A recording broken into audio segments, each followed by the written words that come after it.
देश भर में गणपति उत्सव मनाया जा रहा है और उत्सव के साथ देश भर में तमाम हिस्सों में विवाद भी शुरू है। कभी गणपति पंडाल को तोड़ा जाता है तो कहीं पत्थरबाजी करके पूरे माहौल को खराब करने की साजिश रची जा रही है। अभी यह मसले हल ही नहीं हुए थे तो अब राजनीति में भी गणपति पूजन को लेकर विवाद शुरू हो गया है और वजह जिसे सुनकर हमें भी हैरानी हुई। दरअसल प्रधानमंत्री नरेंद्र मोदी बुधवार को नई दिल्ली स्थित भारत के चीफ जस्टिस जीवीआई चंद्रचूड़ के घर गणपति पूजा समारोह में शामिल हुए। प्रधानमंत्री नरेंद्र मोदी ने खुद इसकी जानकारी सोशल साइट्स एक्स प्लेटफॉर्म पर दी। इस दौरान पीएम नरेंद्र मोदी ने सीजीआई डीवाई चंद्रचूड़ और उनकी पत्नी के साथ भगवान गणेश की आरती करते और पूजा करते नजर आए। पीएम ने पूजा करते हुए पारंपरिक महाराष्ट्रियन टोपी पहनी हुई थी। बता दें कि गणेश पूजा सबसे अधिक मशहूर और प्रचलित महाराष्ट्र में है, इसलिए स्वाभाविक सी बात थी कि पीएम मोदी ने महाराष्ट्रियन टोपी को वरीयता दी। सामान्य सी इस बात को लेकर सत्ता के गलियारों में कुछ लोगों को मिर्ची लग रही है।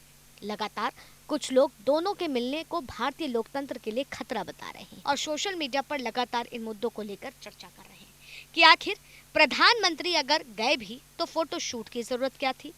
प्रधानमंत्री नरेंद्र मोदी के घोर विरोधी सुप्रीम कोर्ट के वकील प्रशांत भूषण भी ट्वीट करते हुए कहते हैं कि यह चौंकाने वाला है कि सीजीआई चंद्रचूड़ ने मोदी को एक निजी बैठक के लिए अपने आवास पर जाने की अनुमति दे दी। यह न्यायपालिका के लिए बहुत बुरा संकेत है। न्यायपालिका को कार्यपालिका से नागरिक के मौलिक अधिकारों की रक्षा करने और यह सुनिश्चित करने की जिम्मेदारी सौंपी गई है कि सरकार संविधान के दायरे में काम करे। इसलिए कार्यपालिका और न्यायपालिका के बीच दूरी बनाए रखनी होगी। भूषण का रिकॉर्ड भी रहा है कि उन्होंने कभी भी पीएम मोदी का काम की ना तो तारीफ की है ना उन्हें कभी अच्छा माना है। अब चूंकि मोदी सीजीआई के घर पहुंच गए, इसलिए सीजीआई भी अब उनके लिए सम्माननीय नहीं रही है। मतलब साफ है कि उन्हें विरोध के लिए विरोध करना है।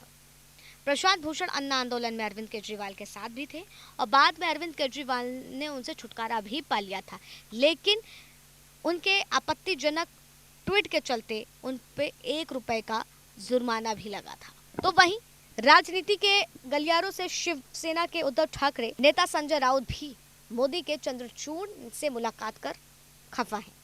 राउत की बात इसलिए समझ में आती है क्योंकि महाराष्ट्र के विधानसभा चुनाव होना है। राउत की पार्टी के सामने बीजेपी मुख्य कंटेंडर है। राउत की परेशानी इसलिए भी हो रही होगी क्योंकि मोदी ने एक तीर से कई शिकार किए। मोदी ने मराठी टोपी पहनकर मराठा स्वाभिमान को सम्मान दिया है। जाहिर है कि विरोधी परेशान तो होंगे ही। राउत ने संदेह जताया है कि क्या सुप्रीम कोर्ट के मुख्य न्यायाधीश जीवीआई चंद्रचूड़ के तहत सेना के उद्धव ठाकरे गुट को न्याय मिलेगा। इतना ही नहीं, उन्हें मामले से खुद को अलग करने की सलाह भी दे डाली है। संविधान के घर को आग लगी घर के चिराग से।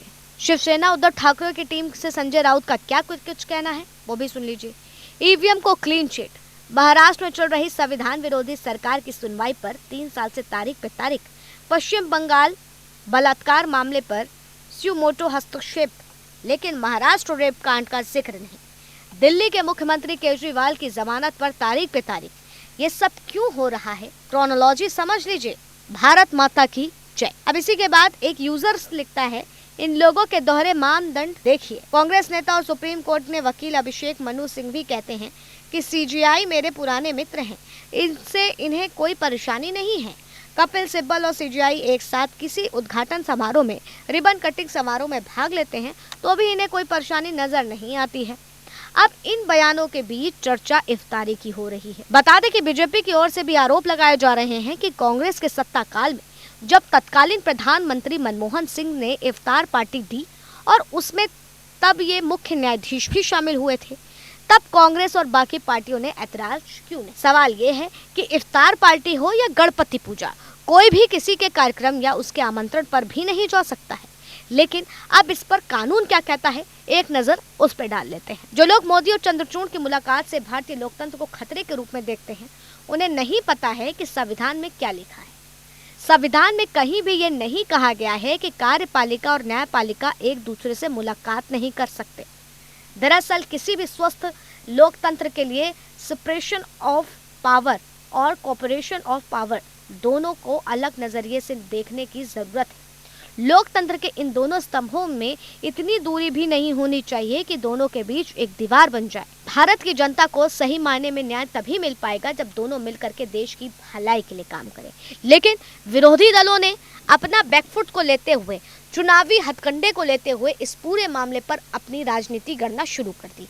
लेकिन ना तो संविधान इन दोनों की मुलाकात के विरोध है और ना ही राजनीति से इन लोग विरोध हैं। तो ऐसे में ना ही संविधान में ये लिखा है कि कहीं से दोनों लोग मुलाकात नहीं कर सकते, लेकिन जिस तरह से राजनीति अपनी चरम सीमा पर पहुंच रही है वो गलत है, क्योंकि केवल वोट बैंक की राजनीति ये जाहिर करती है कि अगर देश का प्रधानमंत्री, देश का मुखिया अगर दूसरे स्तंभ से जाकर के मुलाकात करता है, न्यायपालिका से जाकर के मुलाकात करता है, तो निसंदेह आप उस पर यह आरोप लगा देते हैं कि आने वाले समय में वो किस तरीके के जो फैसले आ रहे हैं वो मुलाकात यानी सेटिंग के माध्यम से आ रहे हैं। क्योंकि उद्धव ठाकरे की पार्टी शिवसेना के नेता संजय राउत तो यही कहते हुए नजर आ रहे हैं। अब इसमें कितनी सच्चाई है, क्या ये मुलाकात सही है या नहीं, आपकी क्या राय है, कमेंट सेक्शन में जरूर बताएं।